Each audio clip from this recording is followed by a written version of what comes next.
Sure.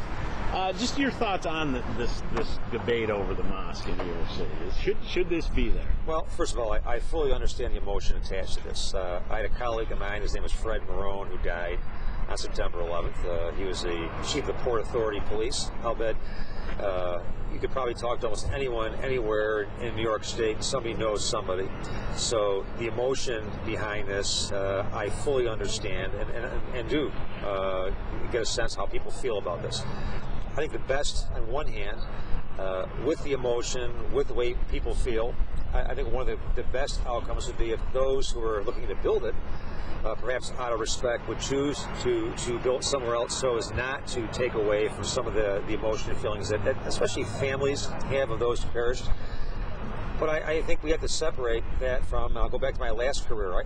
I took an oath as a police chief, I took an oath as mayor to uphold the Constitution of our country and our state. And I think the rule of law, in the end, regardless of emotion, has to be the most paramount issue that we're talking about. Because sometimes what is popular or not popular does not pass muster with the rule of law. I heard somebody mention they would use eminent domain to stop this. As a mayor, eminent domain is an issue used for a development in a city that is something that impedes a special development. Eminent domain to stop something that of a religious nature, such as this, something as a First Amendment issue, sounds good in a soundbite. I don't think it would pass muster in any court of law. And the one thing about our country, and I've heard the criticism, it wouldn't happen in other countries. You're right, it would. We have the greatest country on earth. We have freedoms. We have the rule of law that allows for things that perhaps other countries would not do. This is an issue that has been hijacked politically, and I would say that for those that use it for political reasons, I think it's a disgrace on one hand. Number two, who is closer to this than New York City?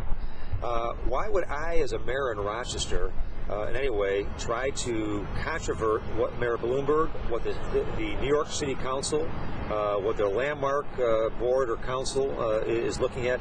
This is a local issue. And nobody is closer to the pain of 9/11 than New York City and New York City leadership down there. And so in that respect, it's also a national issue. Well, it is a national issue. More than just a local issue. Well, but I think here's the issue. You're talking about construction of something in New York City. Yes. And so, just like construction here, if there was something happening here that had the same emotion attached to it, who would I care? People commented from other cities or other states, that's one thing, but it's something we deal with here. And in the end, I think the rule of law will end up ruling on this. And, I'm not sure what the outcome will be. I fully understand the emotion. I'm not a person, I think I'll speak as a mayor. I've often learned to separate personal feelings from my professional responsibilities. And in this particular case, I understand the emotion. I understand, I look back at what happened on that day, and I will never, ever forget. But as we see sometimes, issues such as this get hijacked by political candidates and used politically, where I think New York City is in the best position. Whatever the outcome is, I think it'll be decided in the governments and on the streets of New York City. Should the funding for it be watched closely, sir? I don't know I've not heard where the funding comes from. There are suspicions, of course, that come from some people, rightly or wrongly, about the funding for the project. I think there is a process to determine that, and I would, whether it be the New York City government or the people that are overseeing this. But when you look at, speak for Rochester, if you had something similar happening here, then I would think that would be the mayor and city council and the boards here would take precedence. And in an election year, everyone's going to jump on. I've seen, I understand the polling data on this because it's an emotional issue. It is a terribly emotional issue. I feel the same emotion. I don't think anybody can separate themselves from that. But you have to separate, when you're in certain positions, emotion from law. And I'll speak for our Attorney General. He has to take a position. He has to defend any lawsuits, take a position legally.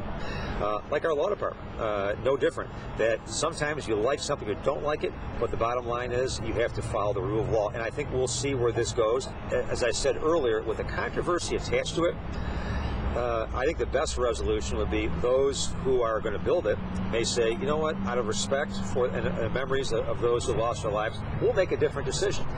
But the one thing about this country, when you look at the First Amendment and look at the rule of law, that's what makes us the greatest country in the world. And you can't compare us with anyone else, because there are things this country will support legally that perhaps is controversial at an emotional level with people, but that is the beauty of our system. And you know, I look through my career, I'll go back to my time as police chief. There are court decisions that I did not like. There are court decisions that emotionally tore me up pertaining to certain things that I dealt with. I had an emotional reaction to some, but in the end, the law is the law, and I think there still is a process to follow through. I think it's not over with yet.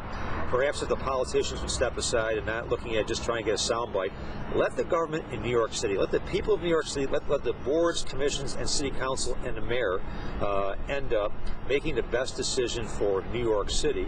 And I believe in the end, when all is considered, that will happen. Are you saying your personal feeling is different than your professional feeling? I understand believe me, I don't think anyone in this country will ever forget that day.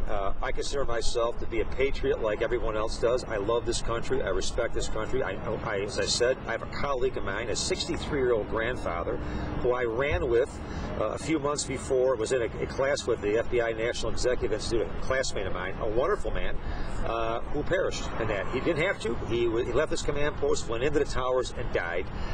And I'll bet that there are countless people across the state that have the same situation with friends, relatives, loved ones, neighbors. The emotional stuff I understand. But I guess my best thing is, let's let the rule of law rule on this, whatever that may be, on the outcome. And you know, the politicians that are looking for maybe a quick soundbite or something that gets a little bit of an emotional reaction, I think what that is doing is even bringing greater disrespect. I have faith. Mayor Bloomberg and the City Council of New York and all their commissions have the ability that we do here as a mayor of Rochester, with City Council, with our commissions, to make decisions that are best for our respective cities. And I believe in the end, whatever the outcome is, that will happen. And again, the best solution, so as not to controvert our laws, would be those who are going to build something of this nature.